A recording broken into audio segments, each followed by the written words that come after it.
Pera? Wala ka? Sipag? Meron ka ba? Baka wala ka rin, kaya wala kang asenso.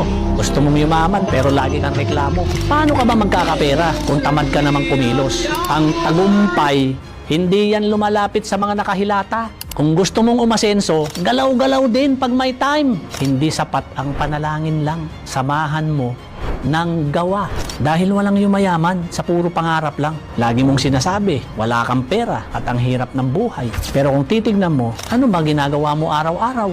Gising sa tanghali, tapos puro cellphone lang. Wala kang ibang ginawa kundi tumambay. Paano ka aasenso? Wala ka namang ginagawa. Kahit gaano ka katalino at kagaling. Kung tamad ka, wala kang mararating. Magtrabaho ka, magsumikap ka, magtiis ka. Dahil ang mundo ng pera, sipag at tiyaga ang puhunan. Kung gusto mong umasenso, simulan mo yan sa mindset mo. Huwag kang umasa sa ayuda o tulong ng ibang tao. Maghanap ka ng extra income.